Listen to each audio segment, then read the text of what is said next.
He moved to paradise for his dream retirement, then married a woman who secretly installed spyware on his phone. My warning might save your life, though it came too late for my friend.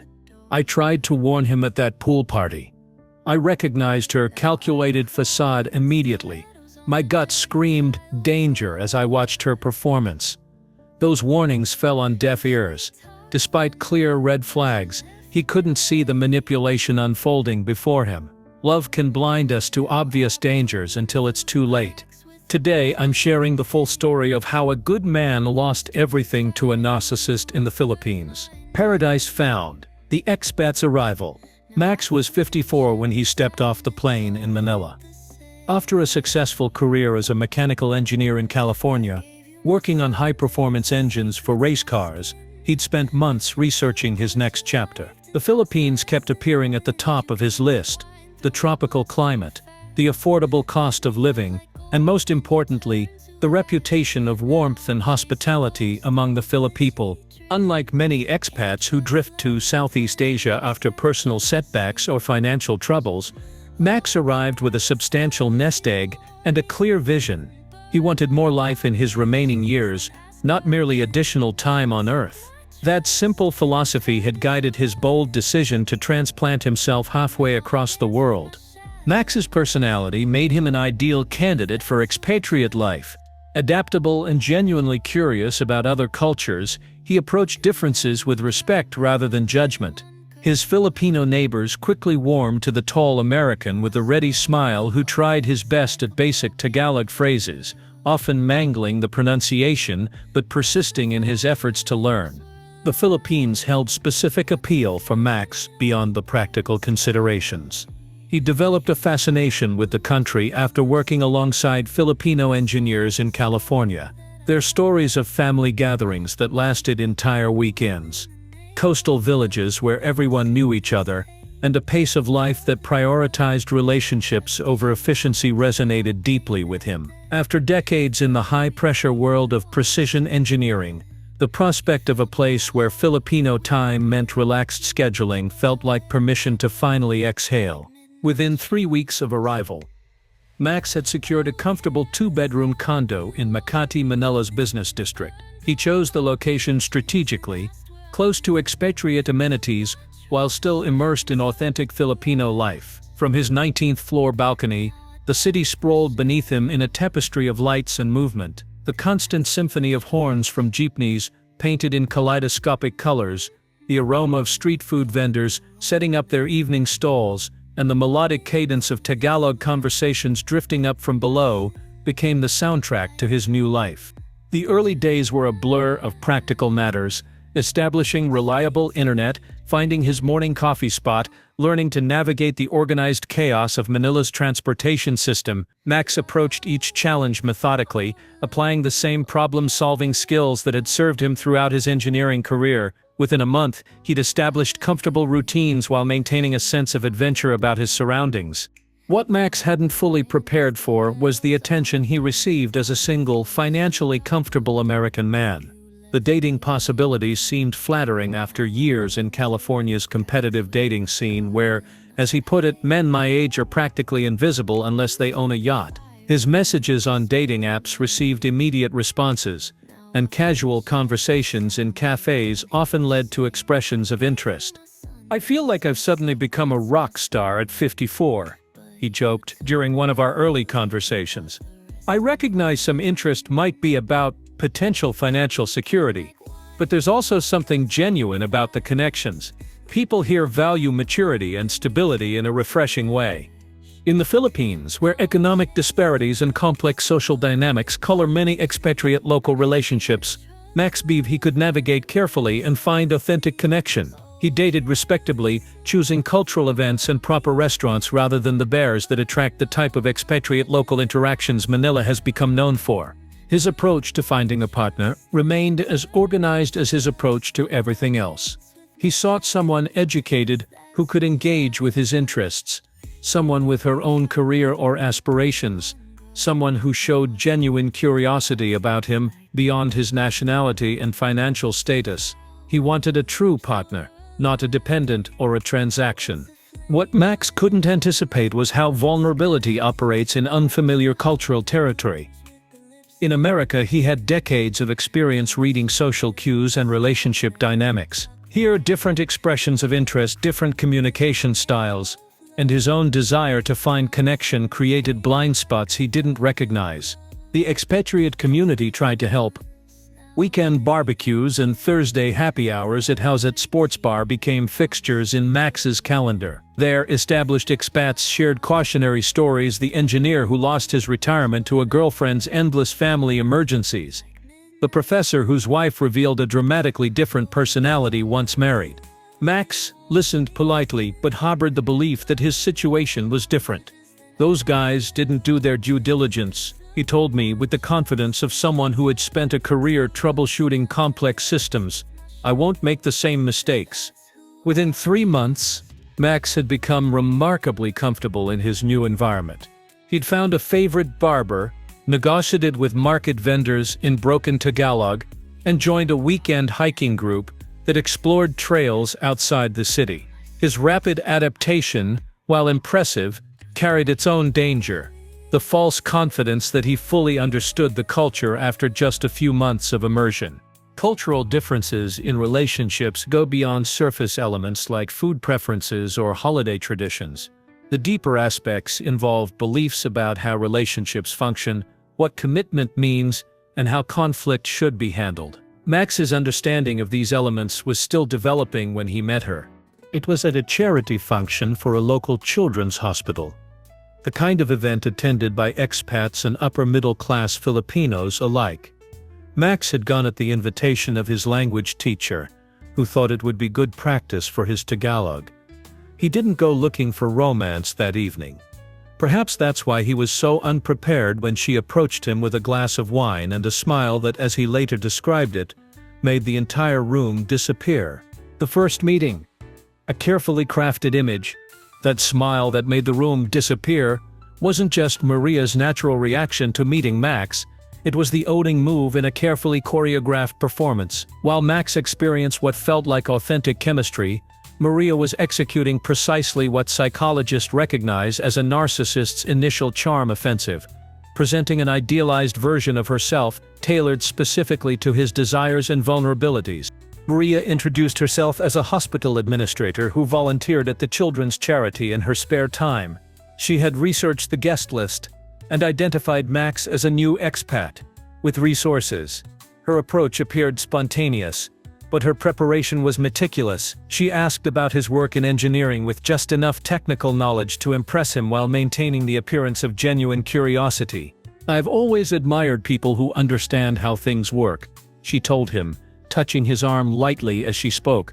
"My father wanted me to study engineering, but I was drawn to healthcare. Still, there's something fascinating about someone who can build and fix things."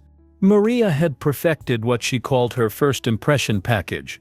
A carefully curated set of interests, opinions, and mannerisms designed to mirror the values of men like Max. Like an actor rehearsing different roles for different audiences, she had developed a repertoire of personae she could deploy depending on her target. With Max, she performed the role of the independent yet traditional Filipina, a character crafted from her research into his preferences and background. When Max mentioned his weekend hiking group, Maria's eyes lit up. "I love hiking. There's this beautiful trail in Batangas I discovered last month." She described the exact type of outdoor experience Max had shared in his social media posts: moderate difficulty trails with scenic viewpoints. In reality, Maria had never hiked this trail. She had memorized details from travel blogs and photos. In the Philippines, certain cultural elements establish trustworthiness. Maria displayed these markers deliberately, mentioning church attendance, showing respect to elderly attendees, and using traditional Filipino expressions of humility. These were strategic signals communicating compatibility with Max's interest in Filipino values. "Family is everything to me," she told Max on their second meeting, over coffee near his Makati condo. "My mother taught me that caring for others is how we find purpose." This statement resonated deeply with Max. It aligned with what many Western men seek in Filipina partners: commitment to family values and a nurturing nature contrasting with the perceived individualism of Western dating. Maria's presentation shifted depending on her audience. With Max, she emphasized independence and career success alongside traditional values. With friends, she presented an entirely different version of herself. One acquaintance later described watching Maria transform like an actress changing costumes between different social circles. Their early dates followed a calculated progression. Maria suggested activities demonstrating her versatility.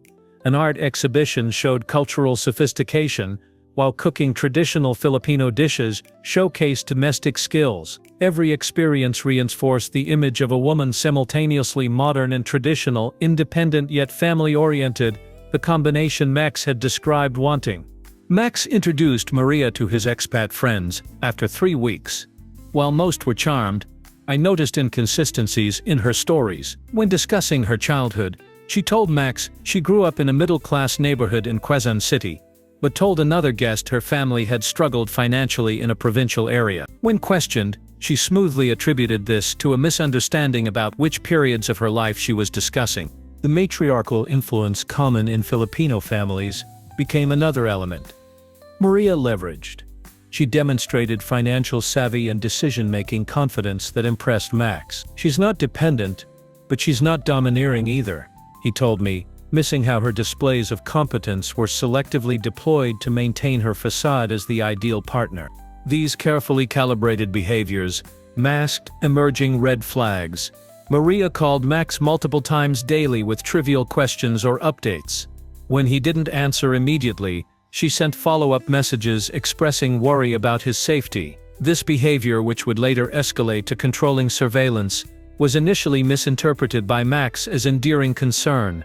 "She just cares about me," he explained, when I questioned the frequency of her check-ins. "It's refreshing after dating women who barely seemed to notice if I disappeared for days." Within 6 weeks, Maria had mapped Max's entire social network, identifying who held influence with him and who might obstruct her plans. She probed his financial arrangements, asking subtle questions about investments and retirement accounts under the guise of admiring his planning skills. When Max received a call from a female colleague in California, Maria's reaction revealed cracks in her performance. Her smile remained fixed, but her eyes hardened. She didn't make a scene, but her questions afterward had an intensity that briefly unsettled Max. He rationalized that cultural differences might explain her discomfort with female friendships. By the time Max invited me to meet Maria at a pool party 2 months into their relationship, he was already using love and considering long-term commitment. This accelerated timeline was deliberate. Maria had created an emotional intensity that impaired Max's critical thinking. "When you know, he told me the night before the pool party, echoing the exact phrase Maria had planted during their discussions about relationship timelines. "She's everything I was hoping to find here: smart, independent, family-oriented, and she gets me in a way no one has before." This perfect compatibility wasn't cosmic alignment, but the product of strategic self-presentation. Maria hadn't discovered a soulmate. She had studied Max enough to become whatever he sought. Their supposedly unique connection was simply her mirroring the traits she identified as important to him. The night before the pool party, Maria suggested browsing jewelry stores just for fun, gauging Max's receptiveness to more serious commitment. When he showed interest in a particular engagement ring style, she filed away this information while maintaining a careful balance between enthusiasm and restraint. The pool party revelation. Seeing through the facade. The next day at the pool party, Maria's carefully constructed image began to show its first cracks. Not to Max, who remained enchanted, but to me, within minutes of meeting her, I noticed what Max couldn't see after 2 months of daily contact. The contrast between Maria's behavior around Max versus her interactions with others revealed 2 entirely different personas operating within the same skin. I'd arrived early to help Max set up the barbecue at his condo's pool area. The afternoon sun glinted off the water as we arranged chairs and coolers for the small gathering of expats and local friends. When Max mentioned Maria was coming, his face lit up with that particular glow of new infatuation. I was genuinely happy for him. Finding connection in a new country isn't always easy. And Max deserved happiness. She's amazing, he told me while arranging skewers of marinated chicken. Smart, independent, values family. Exactly what I've been looking for. Maria arrived 45 minutes after the start time, making what I later recognized as a calculated entrance. She wore a modest yet flattering sundress.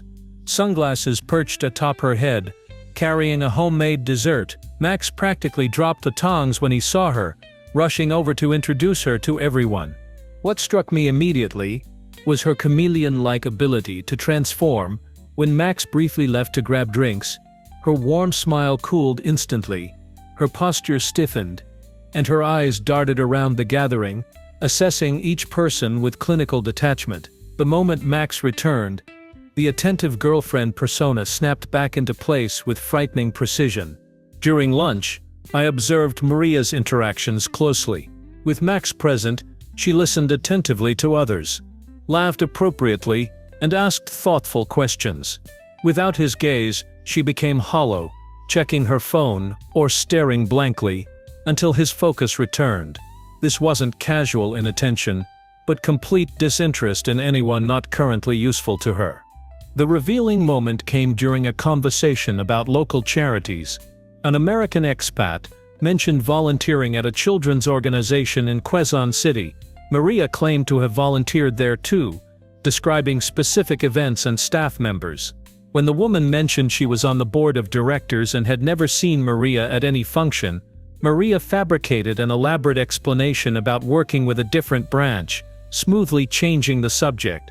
Later, I overheard Maria speaking to a Filipino couple about growing up in an entirely different background than what Max had described to me. When the husband mentioned a neighborhood in Quezon City, where Maria had supposedly grown up, she fumbled, revealing unfamiliarity with basic landmarks any local would know. Most telling was when Maria received a text that visibly disturbed her.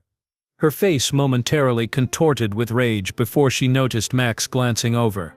In that split second, her expression transformed completely, like watching a mask slide into place over raw emotion. After lunch, when Maria excused herself, I pulled Max aside. "How well do you know her family?" I asked. "She's close with them. Middle class, first to get a university degree," he replied confidently. "That's strange because she just told the Ramirez couple she grew up in the provinces and her family struggled financially." Max frowned. "Probably a translation issue. Her English isn't perfect." "Max, I heard her using complex medical terminology earlier. Her English is flawless." His expression hardened. "What exactly are you suggesting?" "I'm seeing two completely different people. The woman you're dating and who she actually is when your back is turned." "You've known her for 2 hours," he shot back, voice rising. "I've been with her daily for months. And in those 2 hours, I've watched her shift personalities like changing clothes." I countered. "The inconsistent stories about her background, the charity work she fabricated, the way she studies what makes you happy then mirrors it back to you. These are classic manipulation tactics." Max's jaw tightened visibly. "You're making judgments based on practically nothing." "It's not nothing. It's recognition. Look at how she contradicted her own life story depending on who she was talking to. How she became completely disengaged the moment you weren't watching. How she lied about volunteer work to someone who would definitely know the truth. So what? She embellished a story. Everyone does that," he argued, but uncertainty flickered in his eyes. "This goes beyond embellishment, Max. It's calculated deception. You deserve better than someone wearing a mask." Max's expression transformed from defensive to wounded. "Maybe you just don't want to see me happy. I want nothing more than your happiness." I insisted. "That's exactly why I'm telling you this. Just slow down. Watch for inconsistencies. Pay attention to how she acts when she thinks you're not looking." He softened slightly. "I appreciate your concern, but you're wrong about her. Maria is genuine. You need to get to know her better." When Maria returned, she immediately sensed the tension. Like a performer reading the room, She launched into an endearing story about Max that had everyone laughing, effectively dissolving the awkward atmosphere. Her performance was masterful. She'd intuited the threat and neutralized it with precision. As the party ended, Maria warmly invited me to dinner at her place the following week, a transparent attempt to win me over, that she would later repeatedly reschedule. Walking home that evening, I felt a heaviness in my chest. I recognized the signs from my own past relationships. The carefully constructed false self, the mirroring of values, the inconsistent stories, the rapid escalation of commitment. Max wasn't ready to see it. The infatuation stage creates a powerful filter that blocks warning signs and magnifies positive traits. Warnings ignored, the path to disaster. The human mind's capacity for self-deception is perhaps its most dangerous feature. Despite multiple friends recognizing the same red flags I had seen, Max's brain was actively working against him, filtering information, rationalizing inconsistencies, and constructing elaborate justifications that would ultimately lead him down a path from which escape would come at a devastating cost. What I didn't realize that evening was how powerful cognitive dissonance can be when someone is emotionally invested. Research shows that people will go to extraordinary lengths to preserve their existing beliefs, sometimes even strengthening those beliefs when presented with contradictory evidence. Max's mind was working overtime to reduce the discomfort of conflicting information, finding ways to justify Maria's behavior rather than confronting reality. I wasn't the only one who tried to warn him. A week after the pool party, Dave, an expat who had lived in Manila for over a decade, approached Max during their hiking group meetup. "She asked about your investments within 5 minutes of meeting me," Dave said bluntly. "Maria's just financially savvy," Max countered. "When you took that call, she immediately asked how much your condo cost. She's planning for our future." "Max, she's fishing for financial information from everyone in your circle," Dave told me later. "I've seen this pattern before with guys who get taken for everything they have. Confirmation bias complicated matters." Max actively sought evidence supporting his view of Maria while dismissing contradictions. When she attended church with him, he saw shared values, despite her never mentioning religion when alone. Her traditional Filipino cooking registered as genuine cultural sharing, not as calculated performance. By the third month, Maria began isolating Max from his support network. She would suggest alternative plans whenever Max mentioned meeting friends who had questioned their relationship. "Wouldn't you rather spend Saturday with me at that resort in Batangas than at Dave's barbecue?" she would ask. When Max did attend gatherings with his expatriate friends, Maria would later claim discomfort. "I don't think your friend Lisa respects Filipino women," she told Max after Lisa asked straightforward questions about Maria's background. "She looks at me like I'm some gold digger." This strategy separated Max from people who might question their relationship, while positioning Maria as a victim. By framing criticism as an attack on her character or culture, she effectively shut down Max's ability to consider legitimate concerns. The psychological impact became increasingly evident. During our occasional lunches, Max grew defensive at even mild questions about his relationship.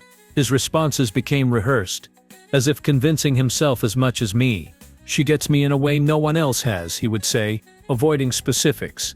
If I mentioned concerns, he would counter with, "You don't see how she is when we're alone, or there are cultural differences you don't understand." 4 months in, Maria suggested they look at properties outside Manila.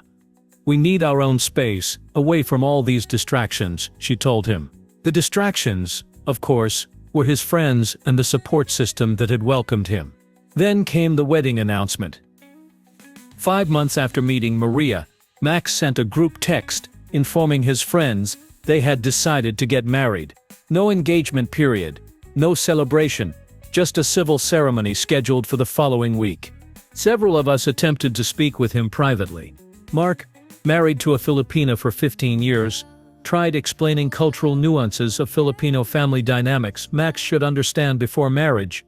"You're all just jealous that I found someone," Max snapped. A statement so uncharacteristic it stunned everyone who knew him. The man who had always valued reasoned debate was now dismissing concerns with accusations of jealousy. Maria had been working behind the scenes, telling Max his friends were trying to sabotage their happiness. "They don't want you to be with a Filipina," she suggested. "They think you're too good for me." This created a narrative where anyone questioning their relationship was cast as prejudiced. The wedding revealed the ultimate isolation strategy. None of Max's expatriate friends received formal invitations. When Dave asked about attending, Max responded they had decided on a small family-only ceremony. Yet photos later revealed dozens of guests, all from Maria's side. During this period, Maria convinced Max to add her name to his bank accounts for convenience. She persuaded him to purchase a condominium in a province 3 hours from Manila, where she had family, but where he would be completely disconnected from his support network. The rapid escalation of commitment is a common tactic used by manipulative partners. By rushing relationship milestones, she created a situation where Max became invested too quickly to walk away when problems emerged. What makes this pattern devastating is that victims often become complicit in their own isolation. As Max's emotional investment deepened, he began to view friends' warnings as threats to his relationship rather than acts of care. 2 weeks after the wedding, Max invited me to lunch. When we met, I immediately noticed a change in his demeanor. The confident man I had known was now tense, checking his phone repeatedly. "Maria doesn't like me being out too long," he explained with an uncomfortable laugh. "She worries about me." Our lunch lasted barely 40 minutes before he abruptly announced he needed to leave. "Maria's waiting for me at home," he said, though he had told me earlier she would be at work until evening. The mask falls. Post-wedding transformation. That clock on Max's freedom was ticking faster than any of us realized. Within days of that rushed lunch, Maria's transformation began. A psychological control system so sophisticated it would make military interrogators take notes. The wedding certificate functioned as her license to unleash the person she'd kept carefully hidden, like a clockwork mechanism with gears that had been quietly aligned and now clicked precisely into motion. Max later described that first week after their wedding as bizarrely normal. They celebrated with a weekend at a beachfront resort in Batangas, where Maria was attentive, loving, and seemingly content. This calculated period of calm served a purpose. It reinforced Max's belief that he'd made the right decision despite his friends' concerns. The tension-building phase followed so gradually that Max barely noticed its beginning. It started with questions. Innocent-sounding questions about his day, who he'd spoken with, or why a particular female colleague had emailed him about a business matter. When Max responded casually, Maria would press for more details. Who else was present during the conversation? How long had he known this woman? Had they ever met outside of work contexts? The interrogations intensified day by day, creating an atmosphere where Max felt compelled to account for every minute away from her. "I started keeping a mental log of everyone I spoke to during the day," Max later admitted.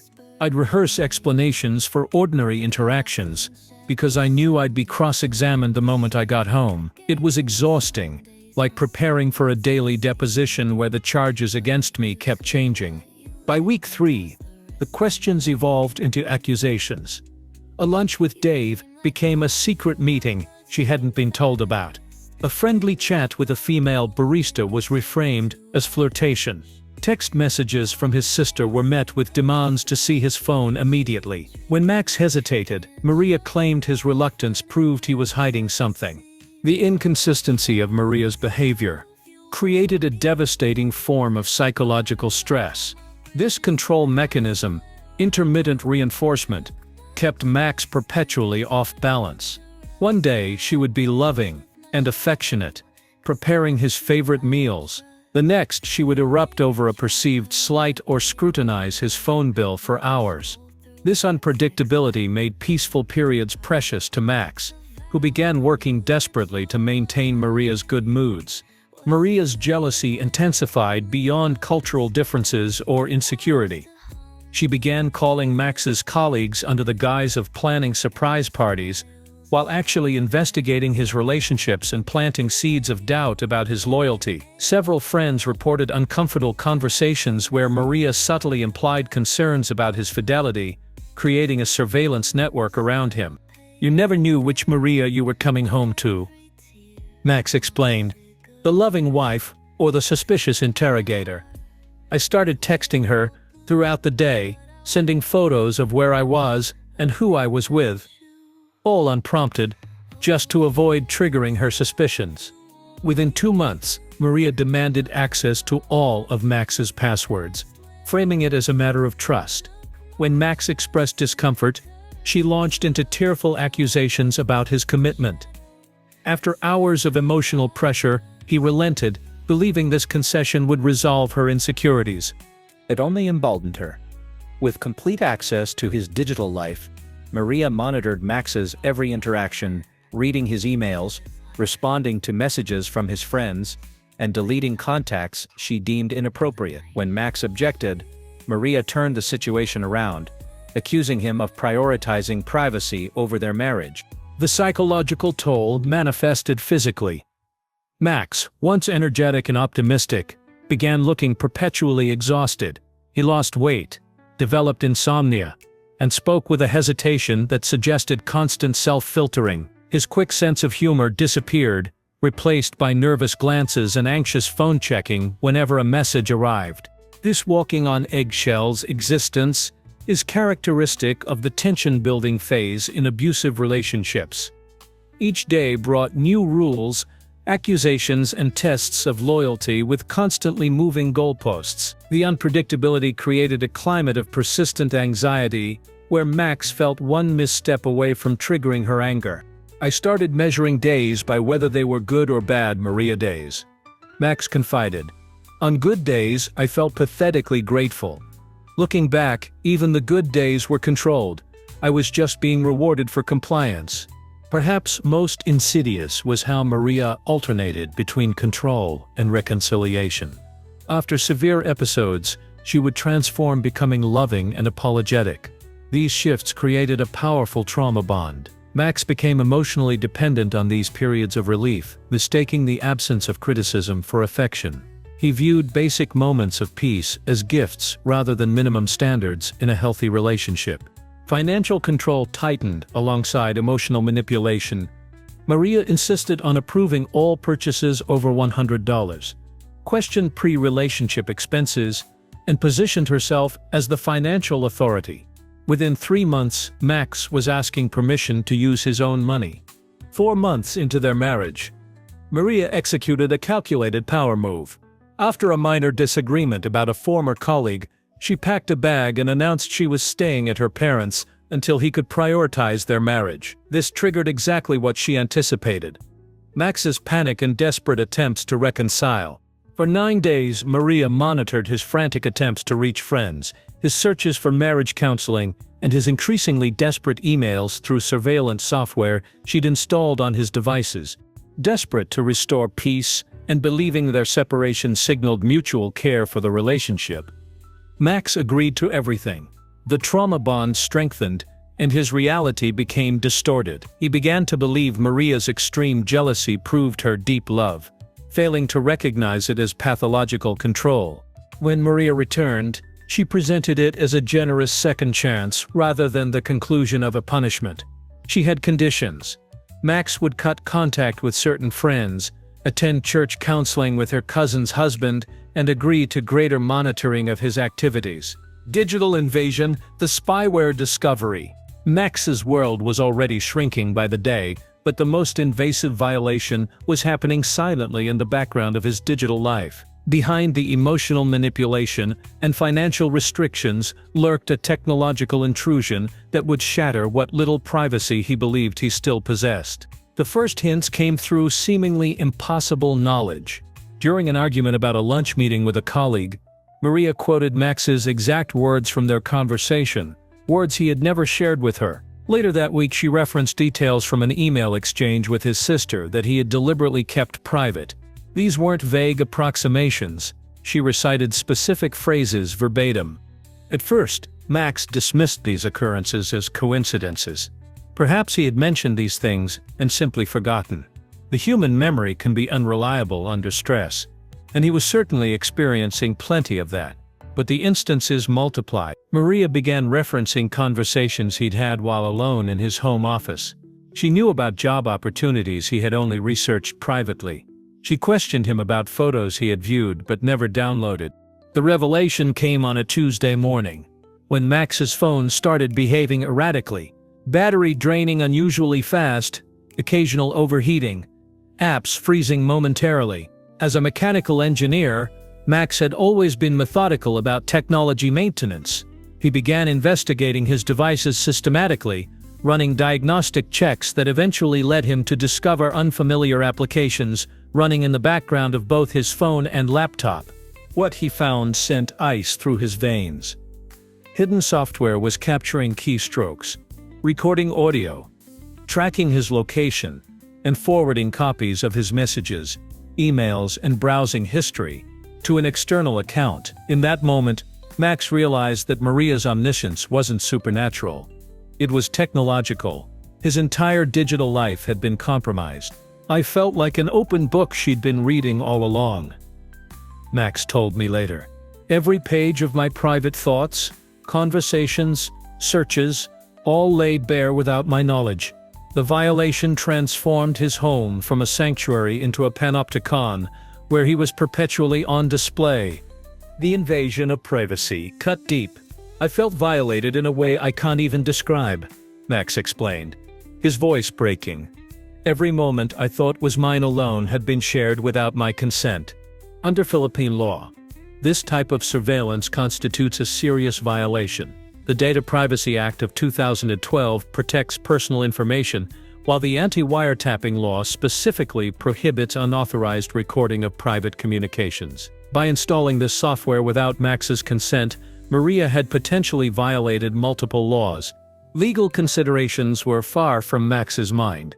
In the immediate aftermath, he faced a critical decision: confront Maria immediately, or gather more information first. His engineering background pushed him toward the latter. Using a friend's computer at a local cafe, ensuring Maria couldn't monitor his research, Max investigated how to safely remove the spyware. He discovered these programs often leave behind hidden components that continue reporting data even after apparent removal. "I felt sick realizing how deep this intrusion went," Max said. He also learned that this type of monitoring is increasingly common in abusive relationships, digital domestic abuse that leverages technology to control victims. After securing his important files, Max performed factory resets on all his devices, changed every password, and created entirely new email accounts. He installed legitimate security software and took steps to ensure no secondary monitoring remained. For the first time in months, he felt a momentary sense of control. Then came the confrontation. Max chose a public cafe for safety, aware that Maria's reactions could be unpredictable. When he calmly presented evidence of the spyware, her response was revealing. Rather than denying the surveillance, Maria justified it as necessary due to concerns about his fidelity. She framed her actions as protective rather than controlling. When Max remained unmoved, her tactics shifted rapidly. She accused him of overreacting, suggested he was hiding something if he was so concerned about privacy, and eventually burst into tears, painting herself as the victim of his unreasonable anger. This emotional manipulation had worked before, but this time Max recognized it clearly. Maria's demeanor transformed completely when she realized Max had already removed the spyware. The crying stopped abruptly, replaced by cold fury. She demanded he reinstall similar monitoring software immediately if he truly had nothing to hide. When he refused, she stormed out, already typing furiously on her phone. Within hours, Max began receiving concerned calls from Maria's family members, who had been told a distorted version of events that positioned Max as secretive and untrustworthy. This rapid mobilization of allies was a familiar tactic, but now Max understood the mechanism behind Maria's seeming omniscience. The discovery fundamentally altered how Max viewed their entire relationship. It was like suddenly seeing the Matrix. Max explained, All these moments where she seemed to read my mind, they weren't magical connections between soulmates. She was literally reading my drafts, my messages, my searches. She wasn't connecting with me. She was surveilling me. The psychological impact manifested as hypervigilance around all electronic devices. Max began leaving his phone in another room during private conversations, writing important information on paper rather than digital notes, and checking regularly for signs of new monitoring software. With her surveillance advantage lost, Maria's controlling behaviors escalated dramatically. No longer able to monitor Max's communications silently, she began demanding immediate responses to her messages and calls. When he didn't answer promptly, she would appear unexpectedly at locations where she thought he might be. The covert control had become overt, more desperate, and increasingly confrontational. Escalating abuse. The breaking point. The removal of Maria's electronic eyes and ears didn't end the surveillance, it transformed it into something far more dangerous and direct. What many abuse victims don't realize until it's too late is that technology is merely one tool in a much larger arsenal of control. When that tool is taken away, abusers don't simply give up. They escalate, adapting their tactics with frightening intensity. Max quickly discovered this harsh reality. Within days of removing the spyware, Maria's behavior shifted dramatically from behind-the-scenes manipulation to open confrontation. She began calling him incessantly, demanding to know his whereabouts at all hours. If Max didn't answer immediately, she would call repeatedly, sometimes dozens of times in a single hour. "I feel like I'm being interrogated every time we speak," Max confided to a close friend over coffee. Their meeting had to be scheduled during Maria's dental appointment, one of the few times Max could move freely without immediate questioning. "She wants to know who I'm with, what we discussed, how long we spoke. It's exhausting to account for every minute of my day." Maria turned to more primitive methods. She began appearing unexpectedly at places where Max might be: his favorite coffee shop, the grocery store he frequented, even waiting outside buildings where he had meetings. The calculated digital monitoring had transformed into physical stalking, leaving Max perpetually on edge. The psychological warfare intensified as well. Maria launched targeted verbal attacks designed to break down Max's sense of self. "You're nothing without me," she would tell him during arguments that erupted over the smallest issues. "Do you think anyone else would want you, an old foreigner with no connections here?" During a dinner with mutual friends, Maria interrupted Max's story about his former career with cutting remarks about his exaggerated importance in previous projects. When he attempted to correct her, she smiled sweetly at their companions and said, "He gets confused sometimes." It's sad to watch.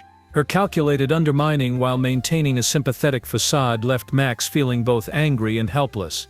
Maria began weaponizing their social circle against Max. She contacted his friends individually, sharing fabricated stories about his behavior. "Max has been acting so strangely lately," she would confide with practiced concern. "I found him looking at inappropriate websites. I'm worried about his mental state." These character assassinations isolated Max from potential support while positioning Maria as the concerned wife. Family members became unwitting accomplices. Maria's brothers began showing up at their condo unannounced, sometimes sitting silently in the living room while Max attempted to work. Their presence served as a reminder that Maria had allies watching him. When Max objected, Maria accused him of disrespecting her family and culture. The financial control intensified to new levels. Maria demanded receipts for every purchase. She questioned transactions that occurred during times when Max had managed to be alone. When Max attempted to access their joint account to send money to his daughter in California, Maria intercepted the transaction. "Your daughter hasn't even visited us," Maria argued. "Why should our money go to someone who doesn't care about our marriage?" The possessive language, "our money despite it being Max's retirement savings," highlighted how completely Maria viewed his resources as under her control. Even with the spyware removed, Maria found new ways to monitor Max's communications. She borrowed his phone for emergencies, using these opportunities to scan recent calls. She insisted they share a laptop to save money. When Max purchased a new tablet, Maria accidentally damaged it within days, forcing him to use devices she could access. During a rare private conversation with his closest confidant in Manila, Max admitted the toll the relationship was taking. "My blood pressure is through the roof," he confessed. "The doctor says my stress levels are dangerous." His friend noticed physical changes. Max had lost weight. His hands trembled slightly and his vibrant personality seemed dimmed, as though Maria had gradually turned down his internal light. The breaking point came during what should have been a routine evening. Max mentioned possibly visiting a former colleague passing through Manila. Maria's reaction was disproportionate. She threw a glass against the wall, screaming accusations about Max's supposed infidelity. As he attempted to calm her, Maria called her family, loudly declaring she felt unsafe and needed someone to come immediately. Within an hour, her brother and 2 cousins arrived, creating an intimidating presence as Maria continued her verbal assault. That night, as Max lay awake listening to Maria speaking in rapid Tagalog with her relatives in the next room, he reached the crushing realization that this situation would never improve. The woman he had married was systematically destroying him. "I'm not going to survive this," Max texted his friend at 3 a.m. "Not physically, not mentally, I need to get out." The next morning, Max feigned illness to stay home from a family gathering. Once alone, he contacted a lawyer specializing in foreign marriages and annulments in the Philippines. The attorney's assessment was blunt. Given the Philippines' lack of divorce laws, Max's options were limited, both lengthy, expensive processes. Worse, he would need to remain in the same city during proceedings. "There is another option," the lawyer suggested carefully. "Many expatriates in your situation relocate to another island temporarily. Physical distance can provide safety while legal matters proceed." This conversation planted the seed for Max's escape plan. Over the next 2 weeks he secretly researched locations, focusing on Cebu, far enough from Manila to make casual visits difficult, but developed enough to provide the amenities he needed. He began discreetly transferring small amounts of money to a new account. Max knew he couldn't simply disappear without raising alarms, so he crafted a plausible business opportunity requiring temporary relocation. He mentioned it casually to several friends in Maria's presence, creating witnesses to this supposed development. The story provided him with a reasonable excuse to leave Manila without immediately triggering Maria's suspicions. The escape? Fleeing to another island. The moment Max boarded that plane to Cebu, he believed distance would finally grant him safety. But how do you truly escape someone who views you not as a partner but as property? His carefully orchestrated disappearance was just the beginning of a battle that would ultimately cost more than he ever imagined. Max knew that breaking free from Maria required a complete physical separation. The Philippines' geography offered a strategic advantage, an archipelago of over 7,000 islands where he could create substantial distance while remaining in the country. Like a bird seeking shelter in a distant branch of the same tree, he sought freedom within familiar borders. After consulting with his lawyer, Max focused on Cebu as his sanctuary. Far enough from Manila to prevent casual visits, yet developed enough to provide necessary amenities. His departure required meticulous planning. Working with a trusted friend, Max gradually moved funds to a new account Maria couldn't access and secured important documents like his passport and birth certificate. Rather than vanishing without explanation, he crafted a plausible business opportunity, requiring temporary relocation, mentioning it casually to friends in Maria's presence to create witnesses to this development. In the Philippines, relocating to escape abuse is a common strategy, though its effectiveness depends on the abuser's determination and available support systems.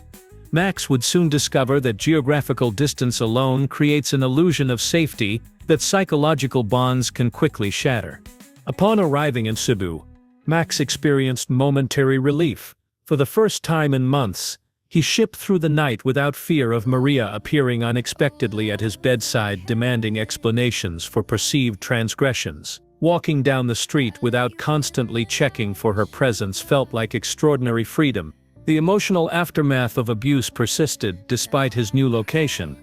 Max found himself jumping at unexpected sounds and instinctively checking windows and mirrors for signs of being followed. Even in apparent safety, his body remained in a heightened state of alert, a common response to prolonged psychological trauma. The physical distance had given him breathing room, but the mental shackles of abuse still bound him in subtle ways. While establishing his new life, Max began the complex process of legally ending his marriage. In the Philippines, this presents unique challenges as it remains the only nation besides Vatican City where divorce is not legally recognized for most citizens. This left him with the more complicated option of annulment.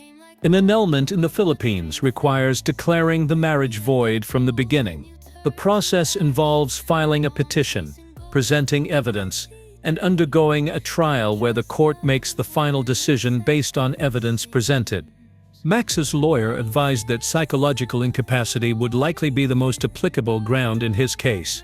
This refers to a party's inability to understand and fulfill essential marital obligations due to a psychological condition existing at the time of marriage. The courts typically require expert testimony from psychologists to establish the presence of this incapacity. As Max navigated these legal waters, his temporary peace shattered. Maria discovered his location in just 3 weeks. Despite his precautions, she maintained connections with mutual acquaintances who unwittingly revealed information about his whereabouts. Once confirmed, Maria launched a multi-pronged harassment campaign that transcended physical distance. Social media became her primary weapon. She created multiple fake accounts to spread fabricated stories about Max to expatriate groups and local communities in Cebu, ranging from claims about financial fraud to allegations of abandonment and infidelity. The damage to his reputation was swift and severe. Maria also leveraged Filipino family connections, particularly effective in a culture where family networks extend broadly. Distant relatives in Cebu began appearing near Max's apartment, reporting his activities and occasionally approaching him with threats disguised as concerned messages. The psychological and physical toll was devastating. Max's health deteriorated noticeably, as chronic stress weakened his immune system.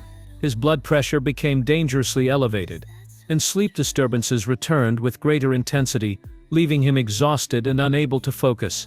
Throughout this ordeal, Max persisted with the annulment proceedings. The psychological evaluation required him to recount abuse patterns, while mental health professionals assessed Maria's behavior. The evaluation confirmed Maria displayed patterns of narcissistic personality disorder with controlling behaviors consistent with psychological incapacity for marriage. This professional confirmation provided validation that Max wasn't imagining the abuse. For many victims of psychological abuse, this external verification is crucial for healing, as abusers typically gaslight victims into questioning their own perceptions. After 14 months of legal proceedings, substantial financial costs, and emotional turmoil, the court granted Max's annulment, acknowledging Maria's psychological incapacity to fulfill marital obligations. Even with the marriage legally voided, cultural and social connections remained. Maria retained relationships with people in Max's community, and the stigma of a failed marriage in a predominantly Catholic country affected how people viewed him. The prolonged stress had severely damaged Max's health. Medical examinations revealed concerning cardiovascular changes directly attributable to chronic stress. His doctor warned that without significant lifestyle changes, he faced serious health risks. For a brief period, Max appeared to recover. He established trusted friends in Cebu who understood his situation and found a comfortable routine, including regular exercise and social activities. This recovery was fragile, built on the assumption that the legal end of his marriage would eventually lead Maria to lose interest in controlling him, an assumption that would prove catastrophically wrong. The fundamental error in Max's thinking was believing someone with Maria's psychological profile would accept legal boundaries. For her, the relationship had never been about partnership, it was about ownership. The annulment represented not just a legal defeat but a challenge to her sense of entitlement over Max. Perhaps the most dangerous moment in any abusive relationship is when the victim believes they've escaped and lets their guard down. Max was about to learn this difficult truth. The fatal mistake: re-engagement and decline. The court's decision to grant Max's annulment should have marked the beginning of his freedom. Instead, it became just another chapter in a story that would end in tragedy. The invisible psychological chains that bind victims to their abusers are powerful forces, ones that Max, despite his intelligence and awareness, couldn't fully escape. These bonds, forged through cycles of abuse and moments of apparent kindness, would ultimately lead Max to make a decision that many survivors tragically make: responding to Maria's attempts at reconciliation. The annulment had been granted after a grueling 14-month legal battle. Max had secured his freedom on paper, but the psychological impact of the relationship remained. In our conversations during this period, he described feeling hollow, like he'd won the battle but somehow still lost something essential within himself. This emotional vulnerability created the perfect conditions for what happened next. "I know what she's capable of," he assured me. "But I'm stronger now. I've learned my lesson. I want to tie up loose ends and finally put this behind me." 3 weeks after the annulment was finalized, Maria reached out with what seemed like a simple request: a conversation to achieve closure and discuss the return of some personal items. The message was measured, reasonable, nothing like the controlling behavior she'd exhibited before. Max knew the dangers intellectually, but the emotional pull was strong. When he called to tell me he was considering meeting with her, I reminded him of everything he'd been through. This rationalization is heartbreakingly common among abuse survivors. The trauma bond created during their relationship had established powerful neural pathways in Max's brain connections that continued to influence his decision-making even after physical separation. Trauma bonding occurs when an abuser creates an unpredictable pattern of cruelty punctuated by occasional warmth or kindness. This intermittent reinforcement makes it extraordinarily difficult for victims to break free completely. Their first meeting took place in a public coffee shop. Max's attempt at ensuring safety. He later described it as surprisingly normal, which itself should have been a warning sign. Maria presented a carefully crafted image of change and remorse. She spoke of therapy, personal growth, and understanding her past mistakes. This performance played perfectly into Max's inherent kindness and his desire to believe people could change. I remember one evening, about 4 months after they reconnected, when Max called me at midnight. His voice trembled as he admitted, "I canceled my business trip because she said she needed me here. I knew it was manipulation, but I still couldn't say no. What's happening to me?" That moment of clarity quickly faded under Maria's continued influence. What began as a single conversation gradually expanded. Text messages became phone calls. Occasional meetings became more frequent interactions. Each step seemed reasonable in isolation. This is how manipulation works, advancing incrementally so no single moment triggers alarm. Within 2 months, Max found himself regularly communicating with the very person who had systematically destroyed his sense of self. The renewed connection didn't immediately reveal its toxicity. Maria's approach had evolved. Rather than the overt control tactics she'd used during their marriage, she employed subtler methods, playing on his empathy, feigning helplessness, creating scenarios where he felt obligated to assist her. Her emotional manipulation was more sophisticated, making it harder for Max to recognize the pattern repeating itself. The physical decline accelerated when Maria's reformed behavior inevitably gave way to her true nature. 6 months after their reconnection, Max admitted that her messages had taken a familiar threatening tone when he declined to lend her money. The harassment had resumed. Calls at all hours, manipulative threats, attempts to contact his friends and business associates. The stress returned with devastating intensity. When I finally saw Max again, the physical changes were alarming. The weight he had regained after moving to Cebu was disappearing again. The confident posture he'd slowly reclaimed had reverted to the hunched shoulders of someone perpetually bracing for criticism. Most concerning were his eyes darting, suspicious, constantly checking his phone when it buzzed with notifications. By this point, Max's physical resilience was severely compromised. Chronic stress had elevated his cortisol levels for years, suppressing his immune system and contributing to cardiovascular problems. The constant state of hypervigilance, never knowing when the next accusation or demand would come, kept his body in a perpetual fight-or-flight response, profoundly damaging to human health. During our last lunch together, Max could barely focus on our conversation. His phone buzzed constantly, with messages he was afraid to ignore. He looked exhausted, aged beyond his years. "The stress is killing me," he admitted. "My doctor says my blood pressure is through the roof. I can't sleep. I can't think straight. But every time I try to end communication, she escalates things to a point where I feel I have no choice but to respond." This pattern, the victim's inability to disengage, despite recognizing the harm, is tragically common in toxic relationships. The combination of trauma bonding, fear of escalation, and sheer exhaustion creates a perfect trap.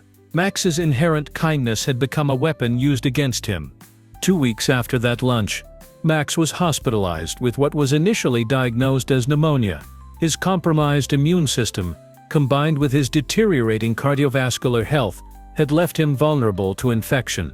His condition worsened rapidly. When I visited him in the hospital, he seemed to have aged a decade in 14 days.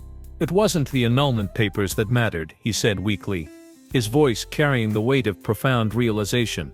"It was maintaining any contact at all. Every text, every call. I should have blocked her completely. I understand now what you've been telling me all along. You can't negotiate with someone who sees your kindness as weakness." In that hospital room, Max finally recognized the full extent of the danger, but the realization came too late. His body, worn down by years of psychological warfare and the recent relapse into stress, couldn't recover. 3 days later, I received the call that Max had passed away from complications related to his condition.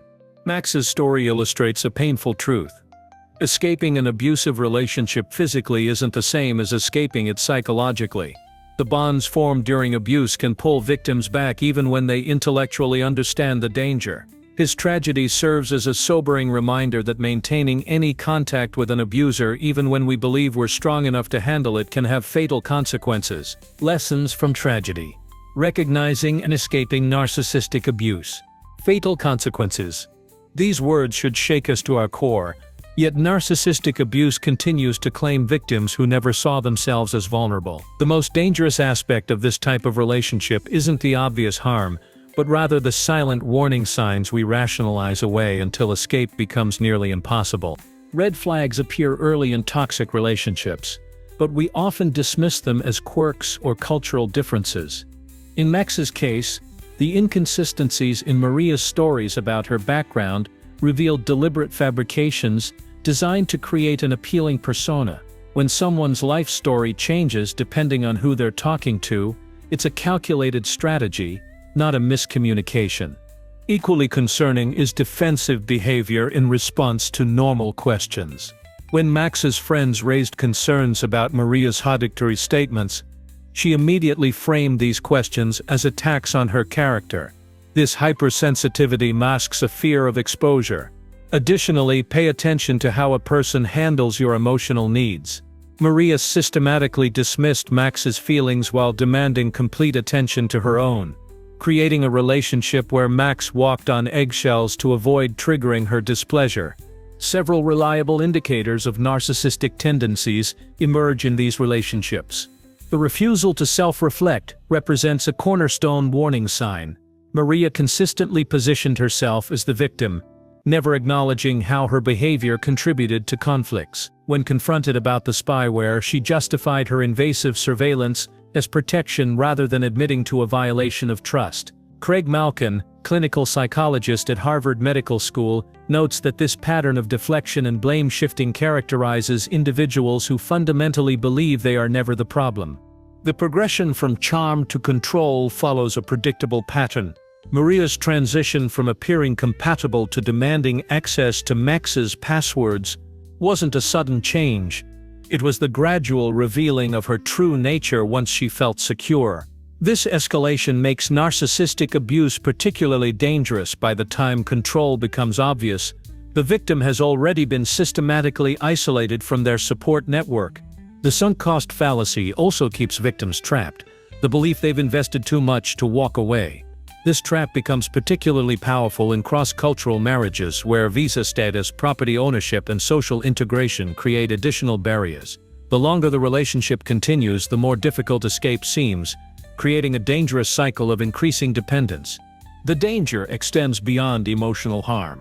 As Max's story illustrates, the physical toll can be fatal. Chronic stress from constant surveillance, criticism, and emotional manipulation weakens the body's defenses. The combination of sleep deprivation, anxiety, and elevated stress hormones creates conditions for serious health complications. What begins as psychological control ultimately leads to physical decline. Intelligent, capable people remain in these relationships due to powerful psychological bonds. Trauma bonding creates an addiction-like attachment through intermittent reinforcement, unpredictable cycles of cruelty followed by moments of kindness. These occasional glimpses of the person you first fell in love with become powerful motivators to stay. According to research published in the Journal of Trauma and Dissociation, these bonds create hope that with sufficient effort, the good version of the partner will return permanently. Conventional relationship advice fails victims of narcissistic abuse. Couples therapy typically proves ineffective with narcissistic personalities because they are fundamentally convinced they aren't the problem. Therefore, they won't change their behavior. This contradicts our cultural narrative that every relationship can be saved with enough communication. The painful truth is that some relationships aren't meant to be fixed, they're meant to be escaped. When dealing with a narcissistic abuser, reconciliation attempts often provide opportunities for further manipulation and control. The most effective strategy for dealing with narcissistic abuse is complete separation. Cutting off all contact creates the only reliable barrier against further manipulation. In Max's case, his decision to re-engage with Maria after the annulment provided the opening she needed to re-establish her psychological grip. Despite his belief that he could maintain limited contact, the trauma bonds proved too powerful. If you recognize these patterns in your relationship, professional support becomes crucial. Not to save the relationship, but to help you safely exit it. A qualified therapist can provide validation, strategies for establishing boundaries, and unbiased perspectives that friends might hesitate to express directly. This external viewpoint often provides the clarity needed to recognize the full extent of the abuse. This no-contact approach requires absolute commitment. Block phone numbers, email addresses, and social media accounts. Avoid mutual friends or locations where you might encounter your abuser. Document any harassment for legal purposes, but do not respond directly. Each interaction risks reactivating the emotional patterns that kept you trapped. Life is too short to spend with people who harm you. Your well-being matters more than fulfilling cultural expectations about marriage. The courage to walk away from toxic relationships isn't failure, it's self-preservation. For those recognizing warning signs now, trust your instincts. The discomfort you feel when boundaries are crossed isn't an overreaction, it's your intuition warning you of danger. If friends express concerns about your relationship, consider their perspective seriously.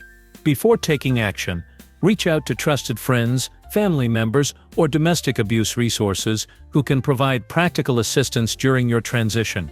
Prepare financially and legally as much as possible before making your exit. Remember that you deserve relationships built on mutual respect rather than control. When confronted with red flags in a relationship, there's only one viable strategy: run fast in the opposite direction. It won't get any better. Max's tragic story illustrates this harsh truth with devastating clarity. Your instincts are sophisticated detection systems honed through evolution. When they signal danger, listen. The concerns raised by those who care about you deserve serious consideration. The stakes are life-changing. What began as manipulation for Max ended in devastation. The same broken glass and desperate calls that marked his final moments. Some relationships must be escaped, not fixed. Your well-being transcends any relationship. Choose yourself. Choose life.